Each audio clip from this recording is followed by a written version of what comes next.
ಧಾರವಾಡಕ್ಕೆ ಸಚಿವ ಸಂತೋಷ್ ಲಾಡ್ ಭೇಟಿ ಹಿನ್ನೆಲೆ ತರಾತುರಿಯಲ್ಲಿ ಕೇಸರಿ ತೋರಣಗಳನ್ನು ತೆರವು ಮಾಡಲಾಗಿದೆ ಅನ್ನೋದರ ಡೀಟೇಲ್ಸ್ ಸದ್ಯ ಸಿಗ್ತಾ ಇದೆ. ಯಾವಾಗ ಸಚಿವ ಸಂತೋಷ್ ಲಾಡ್ ಅವರ ಆಗಮನ ಆಗುತ್ತೆ ಅಂತ ಗೊತ್ತಾಯಿತು, ಕೆಲ ಕ್ಷಣಗಳ ಹಿಂದೆ ತರಾತುರಿಯಲ್ಲಿ ಕೇಸರಿ ತೋರಣಗಳ ತೆರವು ಕೂಡ ಆಗಿದೆ. ನವಲಗುಂದದ ಮಾಡೆಲ್ ಹೈಸ್ಕೂಲ್ ಬಳಿ ತೋರಣ ಕಟ್ಟಲಾಗಿತ್ತು. ಹೈಸ್ಕೂಲ್ ಮೈದಾನ ವೀಕ್ಷಣೆಗೆ ಸಂತೋಷ್ ಲಾಡ್ ಅವರು ಬರ್ತಾ ಇದ್ರು. ಈ ವೇಳೆ ಪುರಸಭೆಯಿಂದ ಕೇಸರಿ ತೋರಣ ತೆರವಾಗಿದೆ ಅಂತೆ. ಮೈದಾನ ಹೊರಗಿನ ರಸ್ತೆಗೆ ಹಾಕಲಾಗಿದ್ದ ತೋರಣಗಳನ್ನು ತರಾತುರಿಯಲ್ಲಿ ತೆರವು ಮಾಡಲಾಗಿದೆ. ನವಲಗುಂದ ಪುರಸಭೆಯಿಂದ ಕೇಸರಿ ತೋರಣಗಳ ತೆರವಾಗಿರೋದು ಕಾರಣ ಸಚಿವ ಸಂತೋಷ್ ಲಾಡ್ ಅವರು ಆಗಮಿಸ್ತಾರೆ ಅನ್ನೋ ಕಾರಣಕ್ಕೆ ಅವರು ಆಗಮಿಸುವ ಸ್ವಲ್ಪ ಮುಂಚೆಯೇ ತೆರವು ಮಾಡಿದ್ದಾರೆ. ಕಾರಣ ಇದೇ ಮೈದಾನದಲ್ಲಿ ಸಿಎಂ ಸಿದ್ದರಾಮಯ್ಯನವರ ಸಮಾರಂಭ ಕೂಡ ಇರುತ್ತಂತೆ. ಫೆಬ್ರವರಿ 24ರಂದು ಆಯೋಜನೆಗೊಂಡಿರುವಂತಹ ಸಮಾರಂಭ. ಈ ಹಿನ್ನೆಲೆ ಮೈದಾನ ಸುತ್ತಮುತ್ತ ಇರೋ ಕೇಸರಿ ತೋರಣಗಳ ತೆರವು ಕಾರ್ಯಾಚರಣೆ ಆಗ್ತಾ ಇದೆ.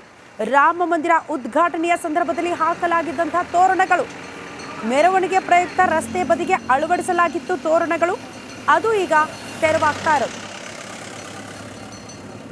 ಈ ಬಗ್ಗೆ ಮತ್ತಷ್ಟು ಡೀಟೇಲ್ಸ್ ಅನ್ನ ಕೊಡ್ತಾ ಹೋಗ್ತಾರೆ ನಮ್ಮ ಪ್ರತಿನಿಧಿ ಡಿ.ವಿ. ಕಮಾರ್ ದೂರವಾಣಿ ಸಂಪರ್ಕದಲ್ಲಿ. ಡಿ.ವಿ. ಕಮಾರ್, ಕೇಸರಿ ತೋರಣಗಳು ರಾಮ ಮಂದಿರ ಉದ್ಘಾಟನೆಯ ಸಂದರ್ಭದಲ್ಲಿ ಕಟ್ಟಲಾಗಿತ್ತು ಅಂತ ಹೇಳಲಾಗ್ತಾ ಇದೆ.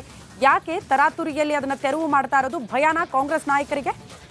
ಶ್ರುತಿ ಏರೂಪಿದೆ. ಫೆಬ್ರವರಿ 24ರಂದು ಸಿಎಂ ಸಿದ್ದರಾಮಯ್ಯ ಅವರು ನವಲಗುಂದಕ್ಕೆ ಆಗಮಿಸ್ತಾ ಇದ್ದಾರೆ. ವಿವಿಧ ಅಭಿವೃದ್ಧಿ ಯೋಜನೆಗಳಿಗೆ ಒಂದು ಚಾಲನೆ ನೀಡಲಾದ್ರೆ ಅದಕ್ಕೆ ಸಂಬಂಧಪಟ್ಟಂತ ಒಂದು ಸಮಾರಂಭ ಏನಂತಾರೆ ನವಲಗುಂದ ಮಾಡೆಲ್ ಹೈಸ್ಕೂಲ್ ಮೈದಾನದಲ್ಲಿ ನಡೀತಾ ಇದೆ. ಈ ಒಂದು ಹೈಸ್ಕೂಲ್ ಮೈದಾನ ವೀಕ್ಷಣೆಗೆ ಇವತ್ತು ಸಚಿವ ಸಂತೋಷ್ ಲಾಡ್ ಅವರು ಬೆಳಗ್ಗೆ ಬರ್ತಾ ಇದ್ರು.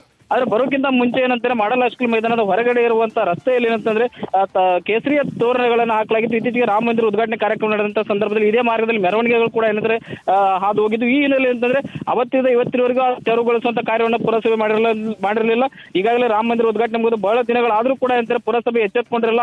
ಆದ್ರೆ ಇವತ್ತಿನಂತರ ಏಕಾಏಕಿಯಾಗಿ ತೋರಣಗಳನ್ನ ತೆರವು ಮಾಡುವಂತ ಕಾರ್ಯದಲ್ಲಿ ಇವತ್ತು ಪುರಸಭೆಯ ಸಿಬ್ಬಂದಿಗಳು ಮುಂದಾಗಿದ್ರು. ಏನು ಸಂತೋಷ್ ಲಾಡ್ ಅವರು ಬರೋಕ್ಕಿಂತ ಮುಂಚಿತವಾಗಿ ಏನಂತಾರೆ ತೋರಣಗಳನ್ನ ತೆರವು ಮಾಡಿದ್ ನೋಡಿದ್ರೆ ಎಲ್ಲಾದ್ರೂ ಸಚಿವರು ಸಿಟ್ಟಾಗ್ತಾರ ಅನ್ನೋ ಒಂದು ಕಾರಣಕ್ಕೆ ಈ ರೀತಿ ಮಾಡಿದಾರ ಅನ್ನುವಂತ ಪ್ರಶ್ನೆ ಈಗ ಉದ್ಭವಿಸ್ತಾ ಇದ್ದು. ಇದೇ ಮೈದಾನದಲ್ಲಿ ಏನು 24ಕ್ಕೆ ಒಂದು ಸಮಾರಂಭ ನಡೀತಾ ಇದೆ ಸಿಎಂ ಅವರದು. ಈ ಹಿನ್ನೆಲೆಯಲ್ಲಿ ಮಾಡೆಲ್ ಹೈಸ್ಕೂಲ್ ಸುತ್ತಮುತ್ತಿರುವಂತಹ ಎಲ್ಲ ರಸ್ತೆಗಳಲ್ಲಿರುವಂತಹ ತೋರಣಗಳನ್ನು ಕೂಡ ಏನಂತಂದ್ರೆ ಈಗ ತೆರವು ಮಾಡುವ ಕಾರ್ಯವನ್ನು ಪುರಸಭೆ ಆರಂಭಿಸಿದೆ. ಶ್ರುತಿ. Okay DV. ಕಮಾರ್, ಧನ್ಯವಾದಗಳು ತಮ್ಮೆಲ್ಲ ಮಾಹಿತಿಗೆ.